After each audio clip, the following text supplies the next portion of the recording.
ಓಂ ನಮೋ ಭಗವತೆ ನಿತ್ಯಾನಂದಾಯ. ನಮಃ ಶಿವಾಯ. ಸಾಧಕರೇ, ಹಿಂದಿನ ಆಡಿಯೋದಲ್ಲಿ ತಿಳಿಸಿದಂತೆ ಇವತ್ತು ಚಿದಾಕಾಶ ಗೀತೆಯ ಪ್ರಥಮ ವಚನದಿಂದ ಪ್ರಾರಂಭಿಸೋಣ. ಪ್ರಥಮ ವಚನದಲ್ಲಿ ಬಾಬಾರವರು ಜ್ಞಾನಿಯಾದ ಮನುಷ್ಯನಲ್ಲಿ ಯಾವ ವೈಶಿಷ್ಟ್ಯಗಳು ಕಂಡುಬರುತ್ತವೆ ಇದರ ಬಗ್ಗೆ ಹೇಳಿದ್ದಾರೆ. ಸಾಧಕರೇ, ಜ್ಞಾನಿಯಾಗಲು ಮೊದಲು ಮನುಷ್ಯನಿಗೆ ತನ್ನ ಮನಸ್ಸನ್ನು ಕೇಂದ್ರೀಕರಿಸಬೇಕಾಗುತ್ತದೆ. ಅಂದರೆ ಮನಸ್ಸನ್ನು ನಿಯಂತ್ರಿಸಬೇಕಾಗುತ್ತದೆ. ಏಕೆಂದರೆ ಲೌಕಿಕ ಪ್ರಪಂಚದ ಕಡೆಗೆ ಹೆಚ್ಚು ಆಸಕ್ತಿ ಇರುವುದರಿಂದ ಮನಸ್ಸು ಚಂಚಲ, ಅಸ್ಥಿರವಿರುತ್ತದೆ. ಆದ್ದರಿಂದ ಅದನ್ನು ನಮ್ಮ ಹತೋಟಿಯಲ್ಲಿಡಬೇಕಾಗುತ್ತದೆ. ಆಗ ಮನಸ್ಸಿನ ವೇಗ ಲೌಕಿಕ ಪ್ರಪಂಚದ ಕಡೆಗೆ ಹೋಗುವುದು ಕಡಿಮೆಯಾಗುವುದು. ಈ ಧ್ಯಾನ ಸಾಧನೆಯನ್ನು ಮನುಷ್ಯ ಯಾವಾಗ ಸಾಧಿಸಿಕೊಳ್ಳುತ್ತಾನೋ ಆಗ ಅವನು ಜ್ಞಾನವುಳ್ಳವನಾಗುತ್ತಾನೆ. ಜ್ಞಾನವುಳ್ಳವರ ಮನಸ್ಸು ಪೂರ್ಣ ರೂಪದಲ್ಲಿ ಶಾಂತವಿರುತ್ತದೆ. ಅವರಲ್ಲಿ ಆಲೋಚನೆಗಳು ಶೂನ್ಯವಿರುತ್ತವೆ. ಅವರು ಯಾವುದೇ ಜಾತಿ, ಧರ್ಮ, ಕುಲ, ಮತ, ಪ್ರಾಂತ್ಯ ಇವ್ಯಾವುದುಗಳ ಬಗ್ಗೆ ಭೇದ ಭಾವವಿಲ್ಲದೆ ಎಲ್ಲರೊಡನೆ ಸಮಭಾವದಿಂದ ನೋಡುತ್ತಾರೆ. ಅವರಲ್ಲಿ ದ್ವೈತ ಭಾವ ಇರುವುದಿಲ್ಲ, ಅದು ನಷ್ಟವಾಗಿರುತ್ತದೆ. ಆದ್ದರಿಂದ ಅವರಿಗೆ ಸೂರ್ಯ ಮತ್ತು ಚಂದ್ರ ಎರಡೂ ಒಂದಾಗಿಯೇ ಕಾಣಿಸುತ್ತದೆ. ಜ್ಞಾನವುಳ್ಳವರು ಜಾಗೃತ, ಕನಸು ಮತ್ತು ಸುಪ್ತಾವಸ್ಥೆಗಳನ್ನು ಮೀರಿರುತ್ತಾರೆ.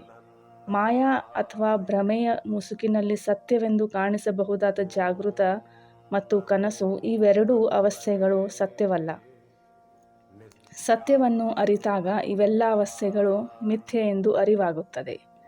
ಸುಪ್ತಾವಸ್ಥೆ ಅಂದರೆ ಅರ್ಧ ಅರಿವುಳ್ಳ ಅವಸ್ಥೆ. ಇದು ಜಾಗೃತ ಮತ್ತು ಕನಸು ಅವಸ್ಥೆಗಳನ್ನು ಸಾಕ್ಷಿ ಭಾವದಿಂದ ನೋಡುವ ಅವಸ್ಥೆಯಾಗಿದೆ. ಇವೆಲ್ಲ ಅವಸ್ಥೆಗಳಿಂದ ಪಾರಾದ ಜ್ಞಾನವುಳ್ಳವರು ಆತ್ಮದ ಬಗ್ಗೆ ಜಾಗರೂಕರಾಗಿರುತ್ತಾರೆ. ಅಂದರೆ ಶುದ್ಧ ಪರಮಾತ್ಮನ ಅಂಶವಾದ ಆತ್ಮದಲ್ಲೇ ವಿಲೀನರಾಗಿರುತ್ತಾರೆ. ಆದ್ದರಿಂದ ಅವರು ತಮ್ಮ ಮನಸ್ಸನ್ನು ಲೌಕಿಕ ಪ್ರಪಂಚದ ಆಸಕ್ತಿಗಳಲ್ಲಿ ಗಮನಹರಿಸುವುದಿಲ್ಲ. ಏಕೆಂದರೆ ಅವರು ಸಮಾಧಿಯ ಪರಮಸುಖದಲ್ಲಿ ತಲ್ಲೀನರಿರುವುದರಿಂದ ಲೌಕಿಕ ಪ್ರಪಂಚದ ಆಸಕ್ತಿಗಳು ಅವರಿಗೆ ಕಸದ ಸಮಾನವಿರುತ್ತದೆ.